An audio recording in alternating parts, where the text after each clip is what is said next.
মনে করেন আমার এলাকায় এনসিপি দাঁড়ালো, আমি এনসিপি কে ভোট দিলাম, দেওয়ার পরে তাদের ইশতেহার পড়লাম, কারণ আমি তো আর আমার এলাকায় নিশ্চয়ই জামাতের ইশতেহার পড়বো না।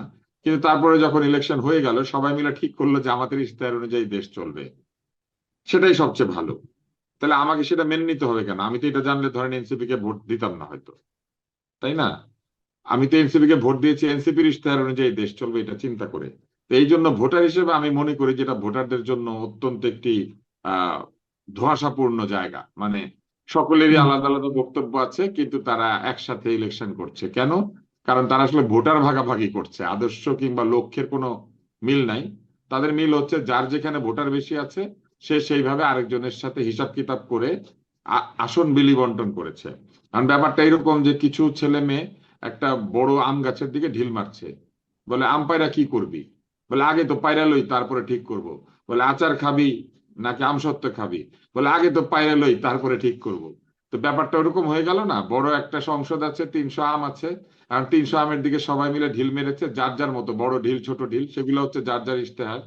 এবং তারপরে মনে করেন আম পড়লো নিজের দিকে 151টা, পড়ার পরে ঠিক করলো যে আম দিয়ে কেউ আমসত্ত্ব বানাবে, আর কেউ আহ আম পোড়া বানাবে, আর কেউ হচ্ছে আমের শরবত বানাবে, আর কেউ হচ্ছে আম কোল্ড স্টোরেজে রেখে দিবে, আর কেউ হচ্ছে আমের আচার বানাবে।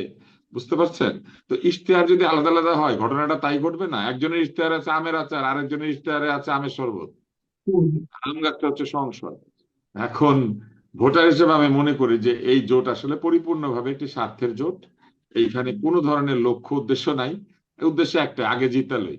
তো আমি অত্যন্ত শ্রদ্ধা রেখেই বলি যে আগে জিতে নেই, এইটা আসলে সঠিক না। জিতলে পরে আপনি কি করবেন সেটা আমাকে বলেন। শুধুমাত্র সিটি ব্যাংকে অ্যাকাউন্ট থাকলেই করতে পারবেন গুগল পে, তাই অ্যাকাউন্ট খুলুন আজই। তারপরে তো আমি ভোট দিব, আগে আমারে জিতান, এটা বললে তো হবে না।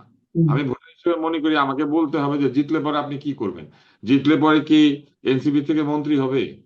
মন্ত্রী যদি হয় তাহলে কয়টা মন্ত্রী হবে? কিংবা তরুণরা আসলে কোন ধরনের শর্তের ভিত্তিতে এই জোটে যোগ দিয়েছে? এই জোটে আমি হ্যাঁ, আপনাকে বলি, ধরেন আগেও যখন জোট হয়েছে, আমি তো একটু ছোট্ট প্রশ্ন করি যে আগেও যখন জোট হয়েছে আগে কি বলে দেওয়া হয় যে কয়টা মন্ত্রী হবে? এরকম তো আগে ডিক্লেয়ার হয় না। না, আগে বলে দেওয়া হয় না, কিন্তু এইবার হুম, এটাই জন্য আমরা জানতে চাই যে আমরা এনসিপির 2টা মন্ত্রী দেখেছি আর কি। তা আমরা তো হুম, এনসিপির মন্ত্রীদের সম্পর্কে অভিজ্ঞ। এনসিপির আরো একজন মন্ত্রী ছিলেন যিনি পদত্যাগ করে ইয়ে তৈরি করেছেন, দলটা তৈরি করেছেন, হুম। এবং আমরা তাদের হলফনামাও দেখতে পাচ্ছি। তো সেই সব দেখে তো আমাদের মনে সন্দেহ যাচ্ছে। এনসিপি মন্ত্রী হবে জানলে আমি আপনাকে এখনই বলি আমি তাহলে ভোট দিব না। কারণ আমি মনে জি। করি না যে আমার আমার আমাকে চালানোর মতো মন্ত্রিত্ব পাওয়ার যোগ্যতা এদের দলে কারো আছে। আমি একদম সরাসরি বললাম। তো এই জন্য আমি জানতে চাইছি, ভোটার হিসেবে আমি যে জি, কোনো প্রশ্ন করতে পারি। এইবার অনেক আসেন, ধন্যবাদ। আমি আপনার আরেকটা এই কথা প্রশ্ন, একটু বলি। আচ্ছা আচ্ছা, শেষ করেন জি। আরেকটা কথা আমি আপনাকে হুম, বলি, সেটা হচ্ছে আগেও এরকম হয়েছে। আগেও কিন্তু যখন হয়েছে তখন আদর্শের মিলে হয় নাই। ওই মন্ত্রিত্ব, ওই ভোটের হিসাব ওইভাবেই হয়েছে। জামাতে ইসলাম বিএনপির সঙ্গে নির্বাচন করেছিল এবং 2জন মন্ত্রী তাদের ছিলেন। এবং আপনি লক্ষ্য করবেন যে বিএনপির বিরুদ্ধে অনেক দুর্নীতির অভিযোগ ওঠার পরে জামাতে ইসলাম বলেছে আমাদের মন্ত্রীরা দুর্নীতিমুক্ত ছিল, যা দুর্নীতি করেছে বিএনপির মন্ত্রীরা করেছে। এটা কিন্তু তারা বলেছে একাধিকবার যে তাদের মন্ত্রণালয় নিয়ে কোনো অভিযোগ উঠে নাই, তাদের মন্ত্রণালয়গুলি সৎভাবে পরিচালিত হয়েছে, এবং সেই কথায় অনেকখানি সত্যতাও আছে। কিন্তু প্রশ্ন তো সেইখানে না। প্রশ্ন হচ্ছে এই যে এই জোট ধরেন হলো, মানে সরকারে গেল, মানে তাদের মধ্যে মন্ত্রী ভাগাভাগি হলো, তারপরে কি হবে?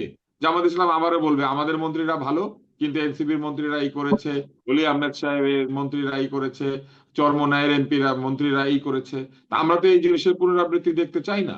আমরা দেখতে চাই একটা নির্দিষ্ট আদর্শের ভিত্তিতে রাষ্ট্র এবং সরকার পরিচালিত হবে, এবং সেটা পছন্দ করব দেখে আমি তাদেরকে ভোটটা দিব। আমি কেন ভোট দিব এইভাবে যে আমি জানি না যে তারা আসলে জিতলে পরে কিভাবে দেশ চালাবেন। একদম একদম স্পষ্ট। ডাক্তার আব্দুল লতিফ সাহেব, আপনার প্রশ্নটাই আমি অ্যাডভোকেট আতিকুর রহমান আপনার কাছে রাখি যে আপনারা আসলে নির্বাচনে জিতে আম সত্য বানাবেন না আমি শরবত বানাবেন, সেটি কেন, সেটি জনগণের কি জানার অধিকার নাই?